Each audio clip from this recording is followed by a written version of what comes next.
Être policier dans une petite ville du Minnesota n'est probablement pas la carrière la plus excitante qui soit, mais ce n'est pas si mal non plus. C'est un travail relativement paisible et sûr comparé à faire partie des forces de l'ordre dans une des grandes villes, comme New York ou Los Angeles, par exemple, là où il y a de l'action. Il n'y a qu'environ 10,000 personnes dans la ville où je vis, elle est au milieu de nulle part, entourée de kilomètres de terres agricoles, et le seul crime réel qui se produit est assez mineur. Des bagarres occasionnelles dans l'un des 3 bars du centre-ville, du vandalisme juvénile, des petits vols, un conducteur ivre, un cas de conduite désordonnée ici et là et rarement une effraction, ce genre de choses. La seule chose vraiment sérieuse avec laquelle j'ai eu à traiter, ce sont quelques cas de violence domestique et d'agression. Mais même cela est assez typique, je suppose, et ne se produit pas très souvent. Eh bien, ce n'est pas tout à fait vrai. Il y a eu un sas qui me hante encore, mais je m'avance. Comme je le disais, je vis dans une petite ville assez paisible, ennuyeuse, diraient certains. C'est le genre de communauté agricole rurale par laquelle vous êtes probablement passé sur l'autoroute en vous rendant quelque part de plus intéressant, sans y prêter attention, ni y penser à nouveau. Le genre d'endroit où il ne se passe jamais rien d'extraordinaire. Vous avez probablement pensé cela, et en grande partie vous auriez raison, mais il y a un sas que je ne peux pas sortir de ma tête, un ça qui me fait encore trembler de peur chaque fois que j'y pense. Un sas que je ne peux pas expliquer, aussi je tente de le rationaliser. Ce qui est arrivé à la vieille Madame Garrity il y a 7 ans. J'étais policier depuis 5 ans quand c'est arrivé, au début du printemps 2014. Il n'y avait que 5 policiers dans toute la ville. Moi, mon partenaire Jerry, Pete et Vance, qui travaillaient tous deux dans la patrouille de nuit, et le chef de police, ainsi que Karen, une femme plus âgée qui était une bibliothécaire retraitée et travaillait à temps partiel comme opératrice radio. Le poste de police était situé dans le bâtiment municipal de la ville et se composait de 2 bureaux, un pour le chef et un autre que le reste d'entre nous partageait, ainsi que 3 cellules à l'arrière qui n'étaient jamais toutes occupées en même temps. C'était un après-midi pluvieux et nuageux de fin mars ou début avril. Jerry et moi étions dans notre voiture de patrouille lors d'une routine autour de la ville quand la voix de Karen est arrivée par la radio, nous disant qu'il y avait un possible 1082 en cours chez les Garrity sur Turner Road. Pour ceux qui ne le savent pas, 1082 est le code de la police pour un volume. Nous avons accepté et changé de direction, nous dirigeant vers la maison des Garrity. Je n'étais pas particulièrement inquiet pour cet appel. J'avais déjà une bonne idée de qui l'avait passé. Eileen Garrity était une veuve âgée qui vivait dans une ferme délabrée à la périphérie de la ville. Elle devait avoir environ 65 ou 70 ans et vivait seule depuis que son mari était décédé d'un AVC 3 ans plus tôt. Ils avaient 2 enfants adultes, mais ils vivaient tous deux hors de la ville et ne lui rendaient jamais visite. Depuis la mort de son mari, elle avait développé une sorte de réputation d'excentrique, pour dire les choses gentiment, ou de folle, pour ne pas être aussi polie. Elle était une recluse qui sortait rarement de chez elle et faisait livrer ses courses 1 fois par semaine. En gros, une folle des chats, mais sans les chats. La raison pour laquelle elle était considérée comme folle était qu'elle était devenue assez instable et paranoïaque depuis qu'elle était veuve et avait appelé à plusieurs reprises le service de police pour tout, allant des intrus qu'elle entendait se déplacer dans son grenier aux ovnis qu'elle voyait dans son champ de maïs. Il y avait probablement eu au moins une 12aine d'autres appels également. Tous s'étaient avérés être de fausses alertes, bien sûr. Les cambrioleurs qu'elle prétendait être cachés dans son grenier se révélaient être des ratons laveurs qui s'étaient introduits sous le toit. Et les OVNI étaient probablement juste des avions qui survolaient la base de la garde nationale à 80 km à l'ouest. Jerry et moi, ainsi que Pete et Vance, avions tous déjà visité sa maison pendant nos quarts respectifs. Nous n'étions jamais frustrés avec elle, ni ne la traitions mal pour cela. Nous la réconfortions généralement, en inspectant sa maison et sa propriété pour calmer ses nerfs. Elle se détendait, nous remerciait, nous partions, et le processus se répétait quelques semaines ou quelques mois plus tard. Honnêtement, Nos visites peu fréquentes chez elle étaient probablement le seul point fort dans ce travail assez monotone et sans émotion. Quand nous racontions au chef la dernière urgence de Madame Garrity, Bigfoot rôdant dans son jardin ou un anaconda, géant traînant dans le sous-sol, il secouait simplement la tête tristement. Lorsque Vance et Pete devaient s'occuper d'elle, il nous racontait tout sur son dernier calvaire, lorsque Jerry et moi les voyions à la fin de leur quart et au début des nôtres. Il se moquait généralement de manière malveillante, et Pete tournait son doigt près de sa tempe avant de s'en aller. Jerry et moi avions simplement de la peine pour la vieille dame. Ce ne devait pas être facile pour une femme fragile, nerveuse et solitaire de vivre complètement seule dans cette vieille maison délabrée, sans amis ni famille proche. Je soupçonnais qu'elle devenait peut-être sénile, ou qu'elle entrait dans les premiers stades de la maladie d'Alzheimer ou de la démence.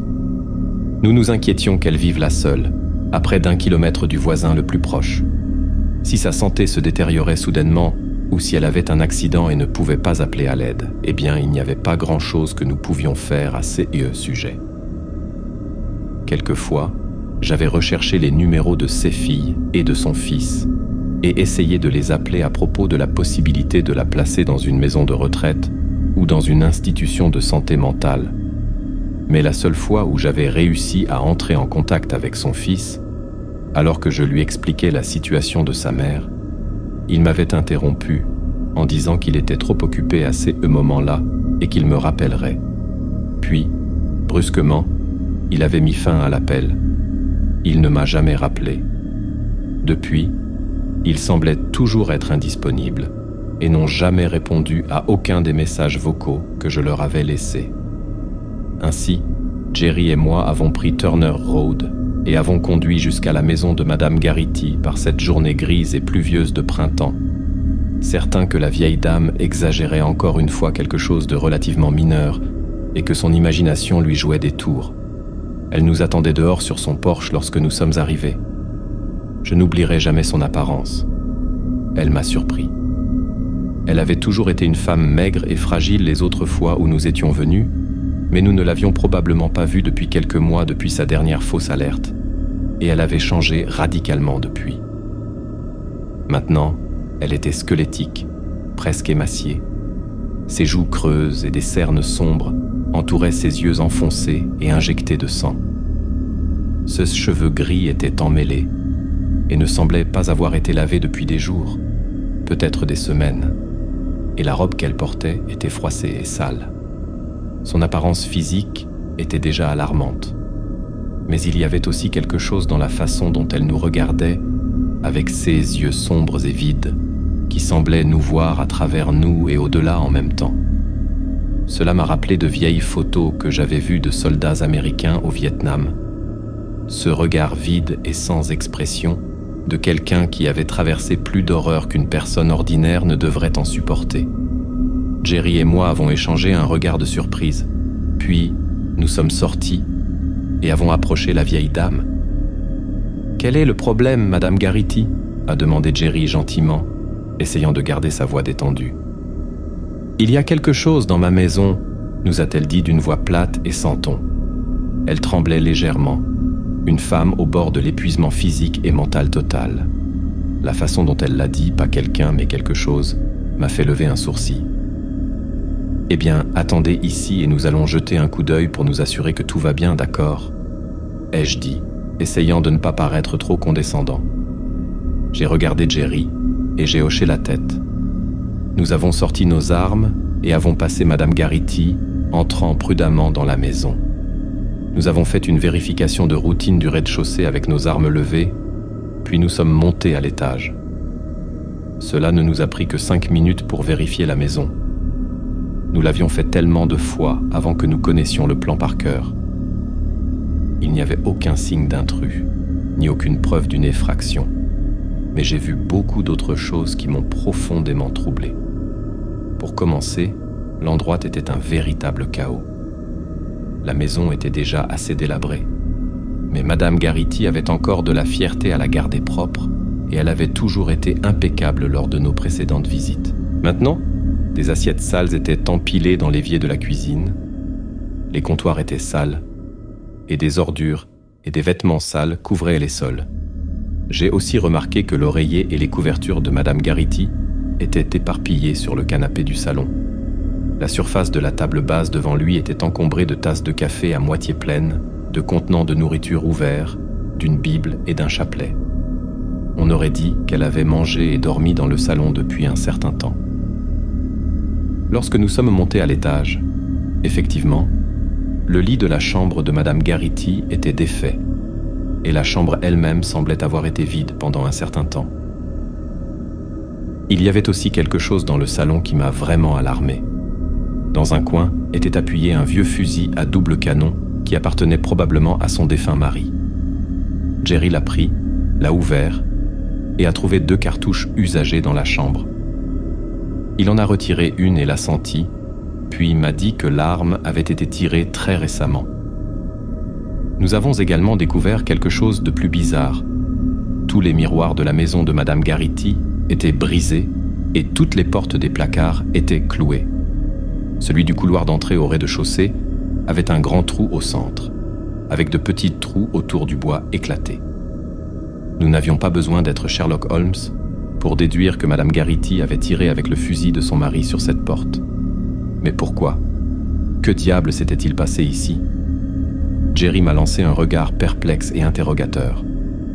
J'ai haussé les épaules, ne sachant quoi dire et tout aussi déconcerté. En terminant notre inspection de la maison, nous avons rangé nos armes et nous nous sommes retournés pour partir. Madame Garrity se tenait dans la pièce derrière nous, nous regardant avec cette expression troublante et vide. Nous avons tous deux failli sauter en l'air, surpris. Aucun de nous ne l'avait vue entrer.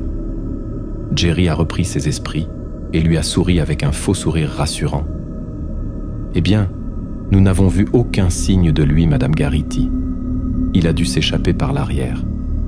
Vous êtes maintenant en sécurité. Elle ne s'est pas détendue, ni ne s'est sentie soulagée comme elle l'avait fait les innombrables fois précédentes où nous l'avions apaisée. Son visage sembla se tordre et une nouvelle expression apparut dans ses yeux. J'ai mis un moment à l'identifier. C'était une expression de désespoir pur mêlée de terreur.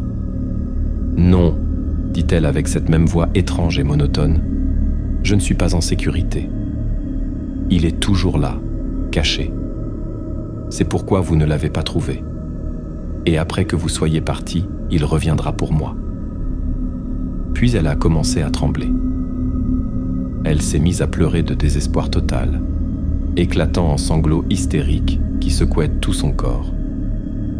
Jerry et moi nous sommes regardés, inquiets. Nous sommes allés vers la vieille dame et l'avons consolée du mieux que nous pouvions, la guidant vers le canapé et nous asseyant avec elle de chaque côté, la calmant doucement jusqu'à ce qu'elle retrouve son calme. Après qu'elle se soit à nouveau calmée, nous lui avons demandé d'expliquer ce qui s'était passé. Elle est restée silencieuse pendant quelques instants, rassemblant ses pensées, puis elle a commencé à parler. Alors que nous écoutions son histoire, ma température corporelle semblait progressivement baisser et j'ai ressenti un frisson.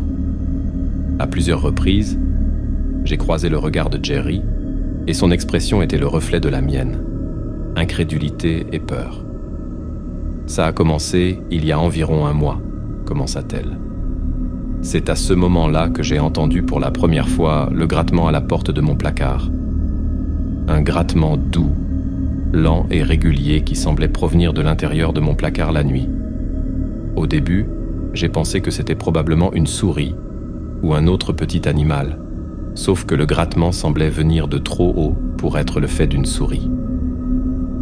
Chaque fois que j'ouvrais la porte du placard, toujours après que le grattement se soit arrêté, il n'y avait rien là. Plusieurs fois, j'ai commencé à ouvrir la porte du placard pendant que le grattement était en cours pour arriver au bout de cette affaire, une fois pour toutes. Mais chaque fois que je saisissais la poignée, j'étais submergé par un sentiment soudain et irrationnel d'inquiétude, et je ne pouvais pas le faire. Le grattement semblait trop délibéré, trop doux, trop trompeusement inoffensif, comme si quelque chose essayait de m'attirer pour que j'ouvre la porte du placard. Pour être sûr, j'ai commencé à verrouiller la porte de mon placard chaque nuit. Les jours suivants, le grattement s'est intensifié, devenant plus fort, comme si quelque chose essayait de se frayer un chemin à travers le bois. Un jour, elle ouvrit la porte du placard et trouva des marques de griffes de l'autre côté.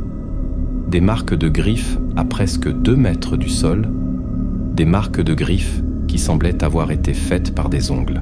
Le véritable cauchemar pour Madame Garity a commencé environ 1 semaine après qu'elle ait entendu les premiers sons de grattement. Une nuit, elle fut réveillée par une voix qui l'appelait doucement, une voix qui semblait provenir de la porte fermée du placard. Elle était perplexe, d'autant plus qu'elle reconnaissait cette voix. Elle appartenait à Bill, son défunt mari. La voix de Bill avait supplié qu'elle ouvre la porte du placard, lui disant que Dieu l'avait envoyé pour l'emmener au paradis, où ils pourraient être ensemble à nouveau, jeunes comme ils l'étaient autrefois, pour toujours. À ce stade, Jerry me regarda avec les yeux écarquillés de l'autre côté du canapé. « Et ensuite, qu'est-ce qui s'est passé ?» demandai-je doucement. « Je pensais que je rêvais, » dit Madame Garity. « Je pensais que ça devait être un rêve. Pauvre Bill était mort depuis 3 ans. Et comme c'était un rêve, je ne voyais pas de mal à faire ce qu'il me demandait. Je me suis levé du lit et je suis allé jusqu'au placard. J'ai tendu la main vers le loquet, mais ensuite je me suis arrêté. Quelque chose ne semblait pas correct. C'était la voix de Bill, et elle semblait parfaitement normale, mais d'une manière ou d'une autre, elle était aussi fausse. La façon dont il parlait, ce n'était pas comme Bill parlait habituellement. C'était comme si un étranger utilisait la voix de Bill, essayant de me tromper pour que j'ouvre la porte du placard. Cela n'a pas beaucoup de sens, n'est-ce pas? En réalité, rien de ce qu'elle nous racontait n'avait de sens, mais nous lui avons simplement demandé de continuer son histoire. Bill, ou qui ou quoi que ce soit qui utilisait sa voix, avait continué à la supplier d'ouvrir le placard. Quand elle a refusé, la voix a changé, devenant dure et belliqueuse. Il lui avait exigé avec colère d'ouvrir cette porte, et quand elle a encore refusé, il a commencé à lui crier dessus, utilisant des obscénités et faisant des menaces obscènes, des choses que Bill ne lui aurait jamais dites de son vivant, dit-elle, avant de commencer à frapper violemment à la porte. La voix a commencé à changer, ne sonnant plus comme celle de son défunt mari. Elle devint plus profonde et déformée jusqu'à ce qu'elle ne soit plus humaine. Terrifiée, elle s'enfuit de sa chambre et passa la nuit sur le canapé en bas. Finalement, les coups et les menaces cessèrent. « Madame Garity, » l'interrompit poliment Jerry à ce stade, « pourquoi ne nous avez-vous pas appelé à la police quand cela s'est produit ?» Elle resta silencieuse un moment, puis un petit sourire amer se forma sur ses lèvres. « Je pensais que vous croiriez que j'imaginais tout ça. Je sais que les gens en ville pensent que je suis une vieille folle, et j'ai déjà fait venir tous vous ici tellement de fois pour des choses qui se sont révélées être rien. Je pensais que tout était peut-être dans ma tête, et je ne voulais pas vous déranger avec ça. Les choses s'étaient rapidement intensifiées à partir de là. Les coups et les menaces continuaient chaque nuit. Elle avait trop peur de dormir dans sa chambre et avait commencé à dormir sur le canapé du salon.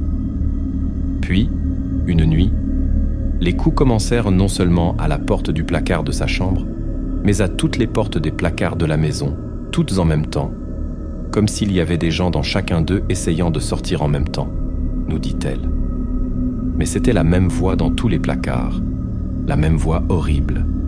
Effrayée, elle cloua toutes les portes des placards pour empêcher la chose, quoi que ce soit, de sortir pour la chercher. Puis, il y a environ 2 semaines, quelque chose d'encore plus terrifiant s'est produit. Elle était dans sa salle de bain, se lavant les mains dans le lavabo lorsqu'elle regarda dans le miroir. Ici, elle fit une pause dans son récit. « Qu'avez-vous vu ?» demanda Jerry. « Je l'ai vu, » dit-elle dans un sanglot étouffé. « J'ai vu son visage à la place du mien. Il portait une tunique noire à capuche et son visage n'était qu'un crâne souriant, un crâne avec des cornes. Ses yeux étaient rouges, les yeux du diable en personne. Je ne veux pas dire que je l'ai vu debout derrière moi dans le miroir. Il était dans le miroir lui-même. j'ai ressenti un frisson monter le long de ma colonne vertébrale. Il s'est étendu hors du miroir. Il n'avait pas de main, il avait des griffes et il a essayé de m'attraper. Elle avait jeté une bouteille de lotion sur le miroir, brisant le verre. Puis, pour être sûre, elle fit de même avec tous les autres miroirs de la maison. « Comment avez-vous pu rester dans cette maison avec tout cela qui vous arrivait ?» demandai-je. Elle haussa les épaules tristement. « Je n'ai nulle part ailleurs où aller et personne ne veut m'accueillir. Les nuits étaient horribles. Mais c'était toujours mieux pendant la journée. Au moins à ce moment-là, je pouvais dormir. Cela s'arrêtait toujours le matin et ne se produisait jamais pendant la journée. » Soudainement, elle frissonna, jusqu'à il y a 3 jours. Ensuite, cela a commencé à se produire tout le temps, jour et nuit. Je n'étais plus en sécurité, peu importe l'heure. Tout est arrivé à un point culminant ce matin-là. Les coups avaient progressivement augmenté en violence et en force, jusqu'à ce que toutes les portes des placards soient secouées dans leur cadre. Madame Garity savait que, même avec les planches clouées dessus, ce n'était qu'une question de temps avant que cette chose ne parvienne à se frayer un chemin. Désespérée, elle avait commencé à prier et à lire la Bible, ce qui n'avait fait que provoquer des ricanements moqueurs de la part de l'entité dans le placard. Finalement, elle avait pris le fusil de Bill et tiré à travers la porte du placard. Pendant 1 minute ou 2, il n'y a pas eu un bruit, nous dit-elle. J'ai commencé à penser que c'était enfin fini. Et puis j'ai vu ses yeux rouges brûler dans l'obscurité du trou que le fusil avait fait. Il a ri et a dit un mot. « Quel mot a-t-il dit ?» demandai-je. « Ce soir, dit-elle, et elle commença à trembler. Elle baissa la tête entre ses mains et se remit à pleurer. Jerry et moi restâmes silencieux un moment, essayant d'absorber ce qu'elle venait de nous raconter. Nous nous sommes regardés, profondément préoccupés par son histoire. Aucun de nous ne la croyait vraiment, bien sûr, mais il était évident que la pauvre femme était profondément perturbée. Elle avait une sorte de crise nerveuse. Peut-être que son lien fragile avec la réalité s'était finalement rompu, ou peut-être que c'était la vieillesse qui affectait son esprit. Une chose était claire. Il n'était pas sûr pour elle de rester seule, surtout pas là-bas. Ce n'était pas sain pour elle. Pour autant que nous savions, peut-être que ces délires paranoïaques étaient le résultat d'un type de moisissure dangereux qui s'était formé dans la maison. Jerry et moi nous excusâmes un moment et sortîmes pour parler en privé. Nous étions tous deux d'accord pour dire qu'elle avait besoin d'aide, qu'elle devait être internée, mais pour l'instant, il valait mieux qu'elle reste ailleurs. Nous sommes retournés à l'intérieur et avons dit à Madame Garity qu'elle viendrait avec nous. Elle passerait la nuit dans un motel en ville, et demain, ajouta Jerry, nous allions trouver un prêtre qui viendrait et exorciserait l'esprit maléfique qui l'avait tourmenté, se débarrassant de lui une fois pour toutes. Elle s'effondra à nouveau, cette fois pleurant de soulagement et nous serrant dans ses bras, nous remerciant encore et encore. Nous l'avons emmenée dans un motel bon marché en ville et l'avons enregistrée. Son état mental semblait déjà s'être amélioré en si peu de temps, loin de cette maison. Elle sourit et nous dit qu'elle avait hâte de finalement avoir une bonne nuit de sommeil, sans avoir à se soucier de cette chose qui frappait aux portes. Je pense qu'elle était surtout heureuse de ne plus avoir à craindre l'entité qu'elle était convaincue de rôder chez elle. Nous lui avons souri et dit au revoir, montant dans la voiture de patrouille et nous éloignant. Nos sourires disparurent dès que nous nous éloignâmes du motel. Nous avons tous deux conduit dans un silence morne. Nous aimions tous les deux la vieille Madame Garity, malgré toutes les fois où elle était devenue une nuisance pour le service de police avec ses appels faux et son comportement erratique. Nous étions désolés que son état mental se soit détérioré au point qu'elle ne pouvait plus s'occuper d'elle-même. Nous avons raconté son histoire au chef quand nous sommes revenus. Il soupira tristement et hocha la tête, d'accord sur le fait qu'elle devait être placée quelque part. Le lendemain, lui et moi devions aller rendre visite personnellement à son fils et sa fille, pour leur expliquer ce qui se passait et si, encore une fois, Il refusait de faire ce qui était nécessaire. Le chef se chargerait lui-même de faire en sorte que Madame Garrity reçoive l'aide dont elle avait besoin. Mais nous n'avons jamais eu la chance de le faire. La dernière fois que nous avons vu Madame Garrity, c'était quand Jerry et moi l'avons laissée au motel. Vers 4h du matin le lendemain, j'ai été réveillé par un appel urgent du chef me disant de venir au motel dès que possible. Il ne voulait pas me dire pourquoi au téléphone, mais j'avais déjà le pressentiment que cela avait quelque chose à voir avec Madame Garrity. J'ai ressenti un terrible sentiment de crainte en m'habillant. Je me suis demandé si peut-être elle avait mis fin à ses jours dans cette chambre de motel. Lorsque je suis arrivé devant le motel, mes craintes se sont confirmées en voyant le ruban de scène de crime bloquer la porte de la chambre de Madame Garrity. Le chef, ainsi que Jerry, Pete et Vance, étaient rassemblés à l'extérieur, avec quelques policiers de l'État et quelques détectives de la ville. Le chef me salua avec une expression grave en m'approchant. Il m'a dit que Madame Garrity avait disparu. Au début, j'ai pensé qu'il voulait dire qu'elle était morte. Puis, en voyant l'expression solennelle sur mon visage, il a précisé. Elle avait littéralement disparu. Je l'ai regardée, confus. J'ai vu quelque chose dans ses yeux que je n'avais jamais vu auparavant. Quelque chose qui a causé une vague de peur dans mon cœur. Le chef était effrayé. Il m'a dit qu'il ne savait pas quoi penser de tout cela. Les gens dans les chambres voisines avaient entendu des cris terrifiants et des bruits de violence provenant de la chambre de Madame Garrity vers 2h du matin. Puis plus rien. Ils avaient appelé la police. Pete et Vance étaient les premiers à arriver. Ils avaient frappé à la porte, mais il n'y avait pas eu de réponse. Alors ils avaient forcé la porte. Lorsqu'ils ont vu c'est eux qu'il y avait à l'intérieur, ils ont appelé le chef. « Qu'ont-ils trouvé ?» demandai-je. « Peut-être que tu devrais venir voir par toi-même, » me dit-il, me menant à la porte et passant sous le ruban de scène de crime.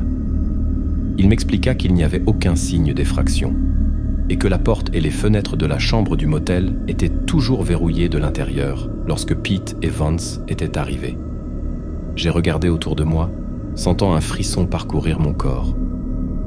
Il y avait du sang frais éclaboussé dans toute la pièce, sur les murs, le sol, le lit, même le plafond.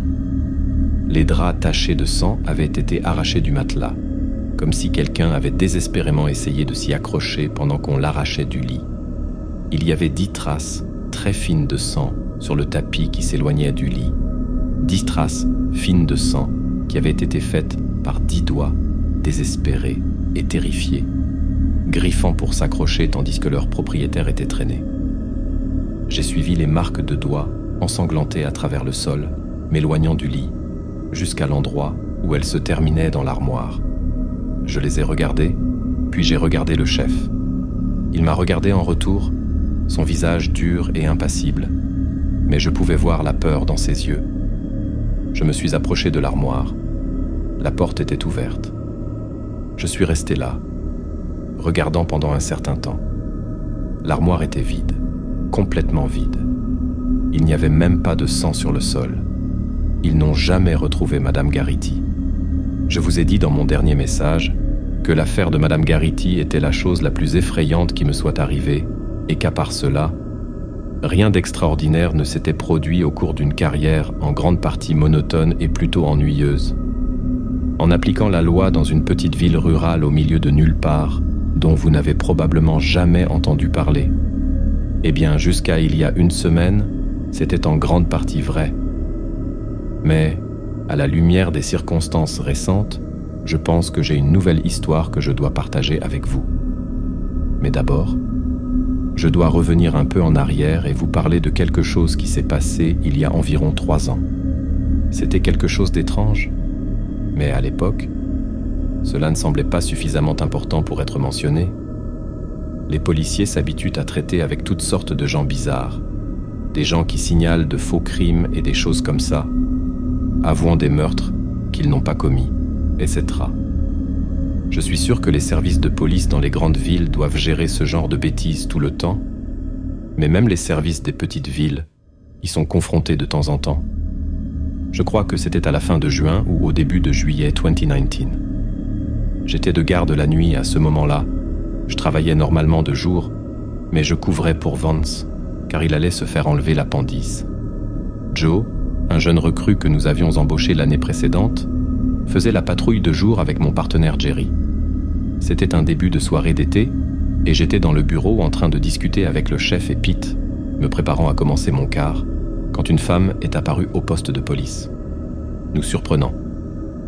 Je dis apparue parce qu'après, quand nous avons tous les trois discuté de ce qui s'était passé, nous étions tous d'accord pour dire qu'aucun de nous ne l'avait vue ou entendu entrer dans la pièce. C'était comme si à un moment elle n'était pas là, et au suivant, elle l'était. Elle était jeune, peut-être à la fin de l'adolescence ou au début de la vingtaine, mince, et elle aurait pu être jolie, mais vous ne l'auriez pas su en regardant son état actuel.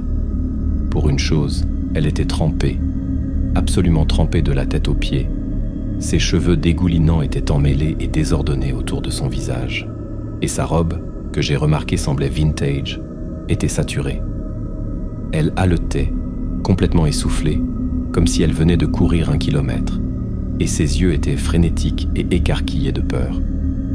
Une autre chose que j'ai remarquée, c'est qu'elle était très pâle, pâle d'une manière peu naturelle. Sa peau semblait presque blanche comme un os. Je suppose que nous avons tous été assez surpris par son apparence. Pendant quelques secondes, les trois, Pete, le chef et moi, l'avons regardée bouche bée, ébahie. « S'il vous plaît, dit-elle, vous devez m'aider. » Le chef, qui était assis à son bureau en train de faire un casse-tête, trouva sa voix. « Quel est le problème, madame ?» lui demanda-t-il un peu maladroitement. « Quelqu'un m'a kidnappé. J'ai réussi à m'échapper. Je pense qu'ils allaient me tuer. » Nous avons tous échangé un regard sérieux. Ce genre de choses n'arrivait pas très souvent dans notre ville. « Pourquoi ne vous asseyez-vous pas et ne nous racontez-vous pas tout cela, madame ?» demanda gentiment le chef, en désignant une chaise vide à côté de son bureau. Elle s'assit, tremblant légèrement comme si elle avait froid. Le chef dit à Pete d'aller chercher une couverture pour elle, et Pete s'en alla. Le chef demanda à la jeune femme si elle voulait un peu de café, en désignant la cafetière qui se trouvait sur une table de l'autre côté de la pièce. « Non, merci », dit-elle distraitement, regardant au-delà de lui dans l'espace, distraite ou peut-être sous le choc.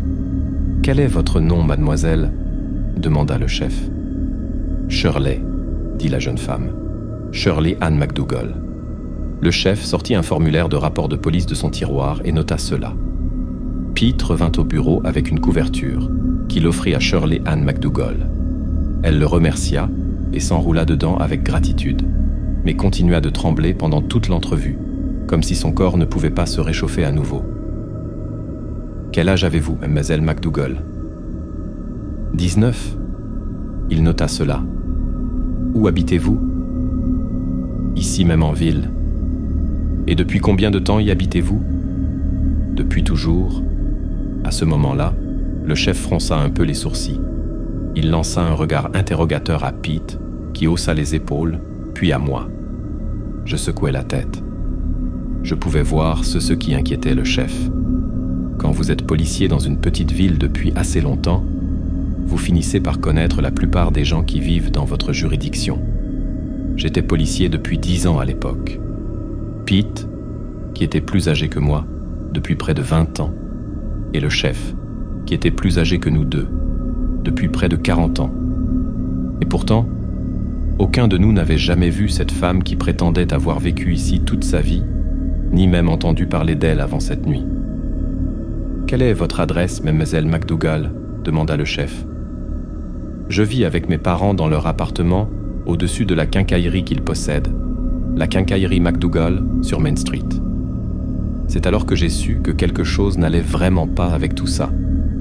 Il n'y avait pas de quincaillerie McDougall sur Main Street. En fait, je n'avais jamais entendu parler de quelqu'un du nom de McDougall vivant dans la région. Le chef regarda Shirley d'une manière étrange, mais continua de suivre le protocole et ne perdit pas le fil. « Maintenant, mademoiselle McDougall, pourquoi ne nous racontez-vous pas exactement ce qui s'est passé ce soir ?» Alors elle nous raconta, et son histoire ne fit que devenir de plus en plus étrange. Je revenais du cinéma. Mes amis et moi étions allés voir la nouvelle comédie de Martin et Lewis au Mayan. Quoi ?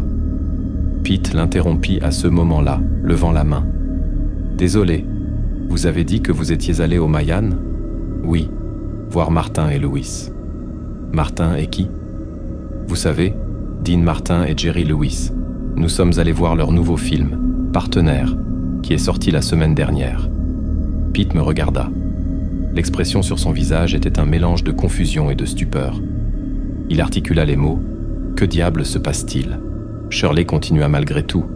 Je rentrais dans la boutique, mais un homme s'est approché de moi à l'extérieur. C'était un homme plus âgé, peut-être dans la quarantaine, avec des cheveux gris. Il était habillé comme un prêtre et avait une béquille sous le bras. Il m'a demandé de l'aide, disant que son portefeuille était tombé sous le siège de sa voiture et qu'il voulait savoir si je pouvais l'aider à le récupérer. Il était très poli, semblait inoffensif, et j'ai eu pitié de lui parce qu'il avait une béquille, vous savez ? Il m'a emmené à sa voiture. « Quel genre de voiture était-ce, Shirley ?» l'interrompit le chef. Elle y pensa pendant quelques secondes. « Je crois que c'était une Buick. Oui, c'était une Buick foncée de quelques années, peut-être de 53 ou 54. Une Buick de 1953 ou 54 qui, selon Shirley MacDougall, n'avait que quelques années. Que diable était-ce ? Était-ce que cette fille était sous l'effet de quelque chose, était folle ou faisait simplement une farce stupide ? J'ai cherché dans son visage, essayant de détecter un mensonge, mais elle semblait vraiment secouée par ce qui s'était passé. « Avez-vous vu la plaque de la voiture, Shirley ?» demanda le chef. J'ai juste jeté un coup d'œil en passant autour de la voiture. Je n'ai pas vu les numéros, mais j'ai remarqué qu'elle venait d'un autre État. Je crois que la plaque disait Oklahoma. « Et ensuite, que s'est-il passé, Shirley ?» l'incita doucement le chef. Je me suis agenouillé et je cherchais son portefeuille sous le siège du conducteur. Et alors, elle s'arrêta et prit une profonde inspiration, puis expira brusquement, comme si elle rassemblait le courage de se rappeler de sa terrible expérience. Quelque chose m'a frappé à la tête. Il m'a frappé fort. C'était lui, l'homme habillé en prêtre. Il m'a frappé par derrière. Je pense que c'était avec la béquille qu'il portait, et puis il m'a frappé à nouveau. J'étais étourdi. Je pense même que j'ai peut-être perdu connaissance pendant quelques instants. Quand je me suis réveillé, il était en train de me traîner autour de l'arrière de sa voiture. J'ai essayé de me débattre, mais il m'a giflé et m'a dit de me taire ou il me tuerait. Il m'a traité de « Elle hésita. Je préfère ne pas répéter ce qu'il a dit. Il a soulevé le capot du coffre et m'a poussé à l'intérieur, puis l'a fermé avec force. Je criais à plein poumon et je frappais contre le coffre, mais il était déjà remonté dans la voiture et l'avait démarré. Et puis il conduisait. Je criais et pleurais, priant, le suppliant de ne pas me faire de mal. Je lui ai dit que je voulais juste revoir mes parents, mais il continuait de conduire. Je ne sais pas combien de temps il a conduit, c'était long, peut-être 1 heure, mais ensuite quelque chose est arrivé. Il a eu un accident. Je l'ai entendu crier de panique, puis la voiture a fait un virage brusque. J'ai pu entendre les pneus crisser. Nous sommes sortis de la route. La prochaine chose que j'ai su, c'est que le coffre se remplissait d'eau froide. Nous devions avoir percuté un lac ou un étang. J'étais en panique, frappant, essayant de forcer le coffre à s'ouvrir. Et puis, je ne me souviens plus, c'est juste devenu noir pendant un moment. La prochaine chose dont je me souviens, c'est de nager à la surface de l'eau. Je ne sais pas comment j'ai réussi à sortir. J'ai nagé jusqu'au rivage et je suis remonté sur la route et j'ai simplement commencé à marcher de retour vers la ville. Son récit terminé, Shirley se tut. Elle baissa la tête, tremblante. Aucun de nous ne savait quoi dire. Nous restâmes là à essayer de comprendre ce qu'elle venait de nous raconter.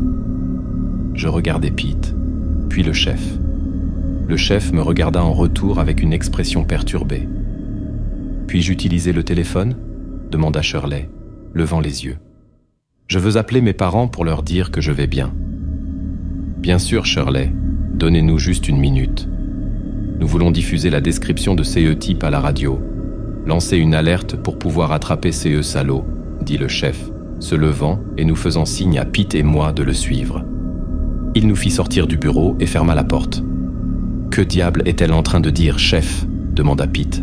« Le théâtre Mayan a fermé quand j'étais gamin, il y a 30 ans. Il y a maintenant une boutique de boissons là-bas. »« Oui, oui, et la quincaillerie McDougall a également disparu depuis longtemps, » répondit le chef. « Bien avant votre époque, à tous les deux. Elle a brûlé quand j'étais gamin, vers 67, je crois, peut-être 68. Et les McDougall sont morts dans l'incendie, morts dans leur sommeil. » Pete et moi prîmes un moment pour absorber cela. « Alors, quel est son problème ? Elle est folle, droguée ou quoi ? demandai-je. Le chef haussa les épaules. Qui sait ? Peut-être que quelque chose lui est vraiment arrivé cette nuit et que le traumatisme a provoqué une rupture psychotique, un trouble dissociatif de l'identité, comme il l'appelle. Il ouvrit la porte du bureau et nous fit signe de rentrer. Shirley McDougall, ou quel que soit son véritable nom, était toujours assise à côté du bureau du chef. Elle leva les yeux alors que nous entrions. « Puis-je appeler mes parents maintenant ?»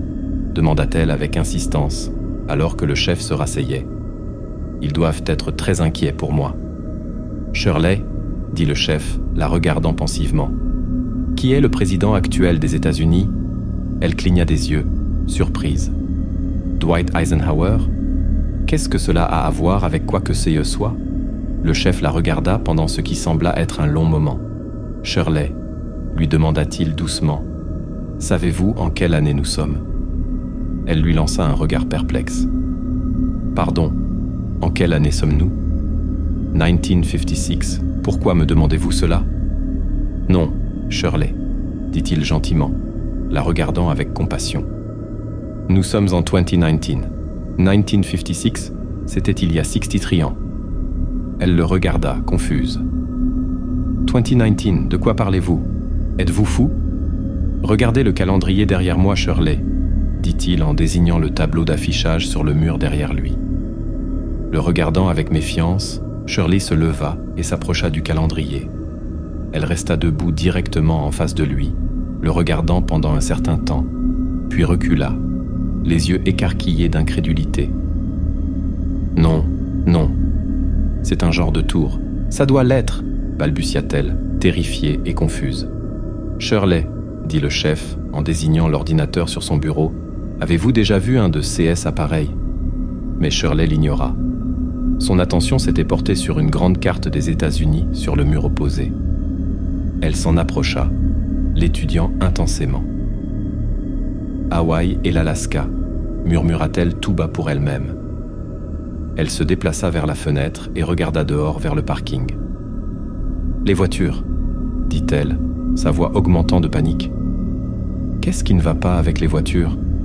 Pourquoi sont-elles si différentes ?»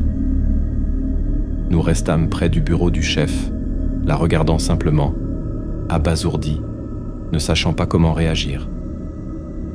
Shirley se retourna pour nous faire face, commençant à trembler.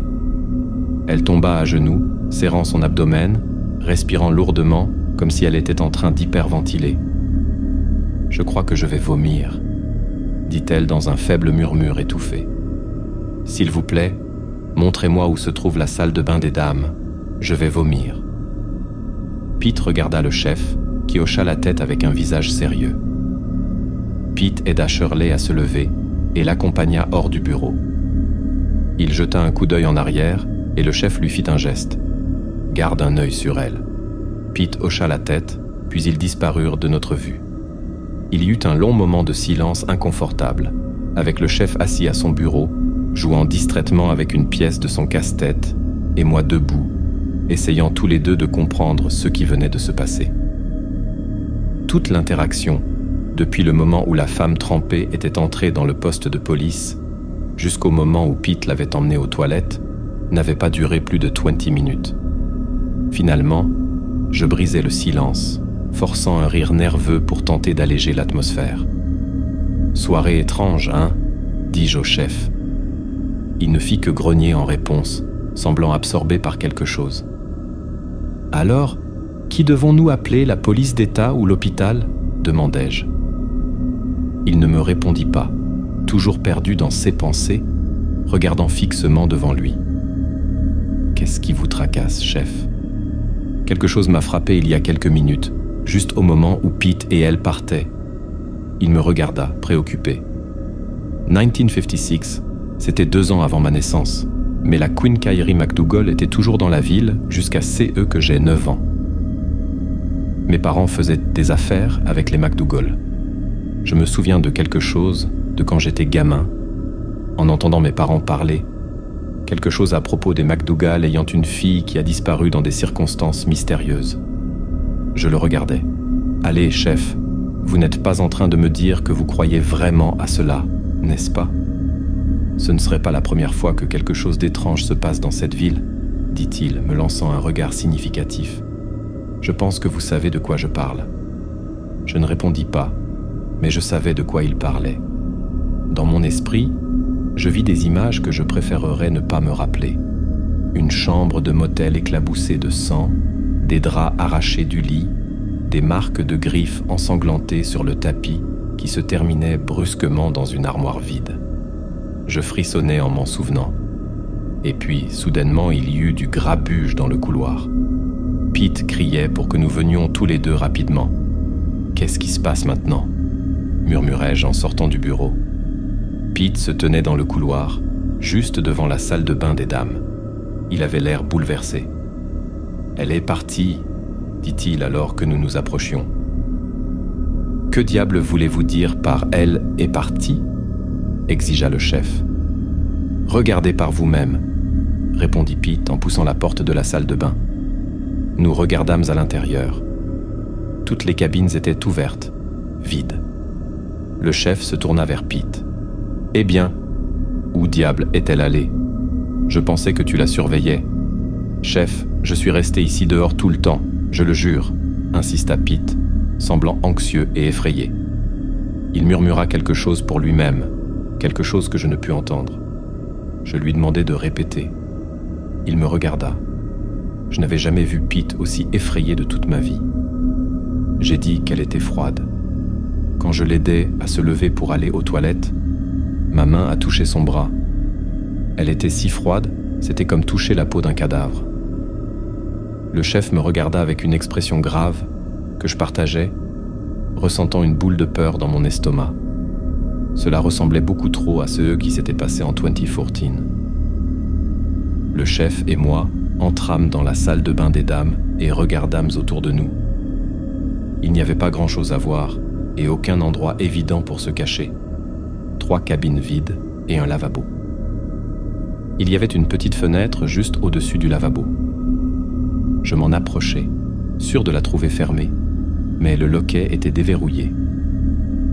Je ressentis une étrange sensation de soulagement à ce sujet, comme si cette voie de négation, cette position d'explication logique, n'avait pas été bloquée, car sinon... « Chef, dis-je, la fenêtre est déverrouillée. »« Dehors, vite !» ordonna-t-il. Pete et moi le suivîmes précipitamment dans le couloir jusqu'à l'entrée principale du bâtiment municipal. Nous sortîmes et regardâmes autour de nous. Tout ce que nous vîmes fut la pelouse devant le bâtiment et la rue principale au-delà, en grande partie déserte en cette soirée d'été. La fenêtre de la salle de bain des dames donnait sur le côté gauche du bâtiment. Nous nous dirigeâmes dans cette direction, mais en tournant au coin, il n'y avait rien là. Aucune trace de la mystérieuse jeune femme qui se faisait appeler Shirley McDougal. Je levai les yeux. La fenêtre était à environ 3 mètres du sol, et bien que petite, il n'était pas impossible qu'une personne de petite taille, comme Shirley, ait pu passer par là. Ce que je veux dire, c'est qu'il était concevable qu'elle ait pu s'échapper par la fenêtre, tomber au sol, puis disparaître dans la nuit. La pelouse avait été récemment tondue, et il ne pleuvait pas, donc le sol n'avait pas laissé de traces de pas que nous pouvions voir pour déterminer dans quelle direction elle était allée. Nous restâmes là, à regarder cette fenêtre pendant un moment. Finalement, le chef baissa la tête et lâcha un léger rire nerveux. « Elle a dû fermer la fenêtre avant de sauter, je suppose. »« Je suppose, » murmura Pete. « Ou bien elle mentait, ou était droguée, ou qui sait. » Mais ce regard perturbé était toujours dans les yeux du chef, et je pense qu'il essayait de rationaliser ce qui venait de se passer autant que moi. « Rentrez à l'intérieur », nous dit-il. Et c'est ce que nous fîmes. Il était plus facile de croire que nous avions affaire à une jeune femme profondément perturbée ou à une folle en quête d'attention. Car sinon, nous devions accepter que nous avions interrogé un fantôme cette nuit d'été. Le chef signala l'incident à la police d'État, et ils lancèrent une alerte pour elle.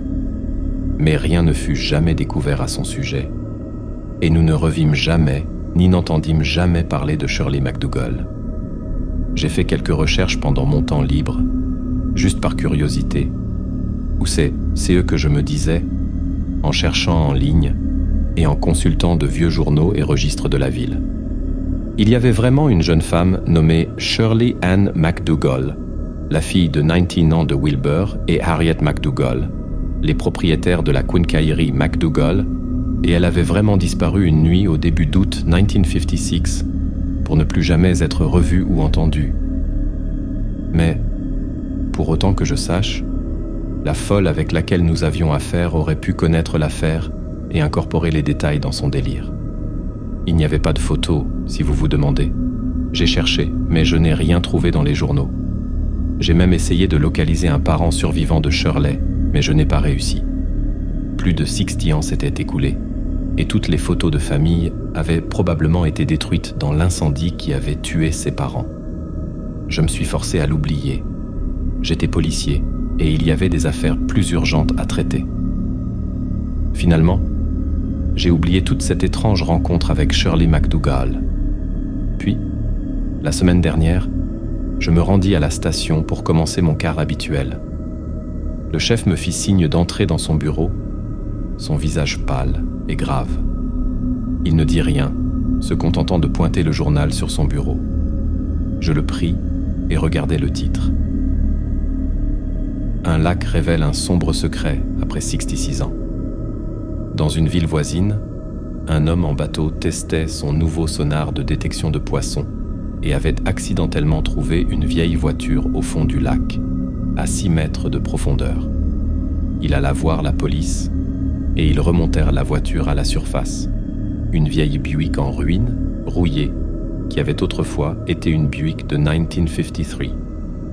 Un ensemble de restes squelettiques appartenant à un homme fut trouvé sur le siège du conducteur. La vieille Buick avait une plaque d'immatriculation d'Oklahoma, et lorsque les autorités vérifièrent le système, elles découvrirent que le véhicule correspondait à la voiture enregistrée au nom d'un homme que le FBI recherchait au milieu des années 50. Un vagabond et condamné que l'on soupçonnait être un tueur en série, ou serial killer, comme on les appelle maintenant, qui aurait enlevé et tué jusqu'à 100 jeunes femmes dans 6 États différents. Sa dernière victime, semblait-il, avait réussi à s'échapper. Elle affirmait qu'un homme habillé comme un prêtre avait tenté de l'attirer dans sa voiture, puis l'avait maîtrisé. Cela s'était passé dans l'Iowa, un État voisin du Minnesota. Après cela, il avait simplement disparu des radars du FBI. Lorsqu'ils inspectèrent plus attentivement la Buick en ruine, ils firent une découverte encore plus macabre. Ils trouvèrent un deuxième squelette dans le coffre, celui d'une jeune femme.